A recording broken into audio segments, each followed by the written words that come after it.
اب ہم تو سوسائٹی کے تو ہمیں نہیں سمجھ آتی ہے، ہمیں لگتا ہے کہ ہاں اتنا فتنہ، یہ ہو گیا وہ ہو گیا۔ تو اپنے اراؤنڈ دیکھیں کہ آپ کو بڑے نصیب والے وہ لوگ ہوتے ہیں جن کو دوست اچھے مل جاتے ہیں۔ اور جب آپ کے دوست دیکھیں، ایک خاندان جو ہوتا ہے نا، جو رشتہ داریاں ہوتی ہیں، بہن بھائی ہیں، یہ ہماری چوائس کوئی نہیں ہوتی ہے۔ یہ تو اللہ سبحانہ تعالیٰ نے جس گھر میں مجھے پیدا کیا وہاں پہ بہن بھائی دیے، رشتہ دار دیے، وہ تو اللہ سبحانہ تعالیٰ نے دیے نا۔ اس لیے تو اتنی مشکل ہوتی ہے کہ انہیں کا سوال پوچھا جائے گا۔ دوستیاں ہماری چوائس کی ہوتی ہیں، ہم اپنی پسند سے بناتے ہیں۔ تو بڑے نصیب کی بات ہوتی ہے اگر آپ کو کوئی نیک دوست مل جائے۔ وہ آپ کو دیکھیں، وہ جب ہم کوئی مشکل میں آتے ہیں نا، تو وہ جب ہم کوئی مسئلہ پڑ جاتا ہے یا کچھ بھی ہوتا ہے، تو پھر ہم جب ان سے مشورہ کرتے ہیں تو وہ اسی طرح سے ہمیں بتائیں گے۔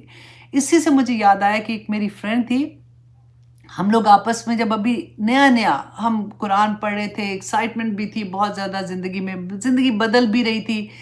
تو اس زمانے میں ہم بات کر رہے تھے کسی شادی پہ جانے کی، کہ مہندی پہ جائیں کہ نہ جائیں۔ پہلی شروع کی میں بات آپ کو بتا رہی ہوں۔ اب میں اس کو کہہ رہی ہوں نہیں، ہمیں نہیں جانا چاہیے، ہم نے جب پڑھ لیا تو پھر کیا فرق پڑتا ہے، ہمیں نہیں جانا۔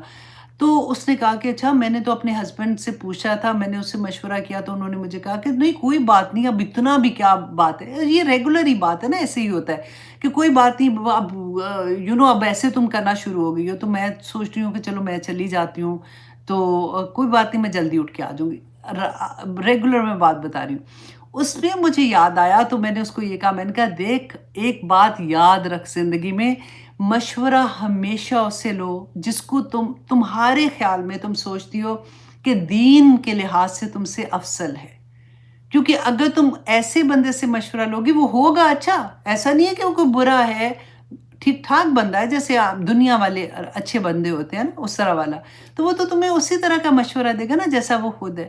لیکن اگر تم کسی دین والے سے مشورہ کرو گی تو وہ تمہیں پھر اس کے مطابق مشورہ دے گا۔ تو یہ ایک اصول زندگی میں آپ دیکھیے۔ پھر میں نے تو یہ اتنا پکا کر لیا کہ جب بھی زندگی میں کوئی فیصلہ کرنا ہوتا ہے نا، تو میں ہمیشہ یہ سوچتی ہوں کہ میں ایسی دوست سے مشورہ کروں جو میرے ساتھ اس لیول پہ پڑھ رہی ہے، یا جان رہی ہے، یا اس کے پاس دین کا علم اس لحاظ سے ہے، تو بہت آسانی ہو جاتی ہے۔ یہاں پہ ایکچولی یہی سبق ہے کہ پھر وہ ہو جاتے ہیں ان لوگوں میں جو آلریڈی ایمان لائے ہوئے ہیں نا۔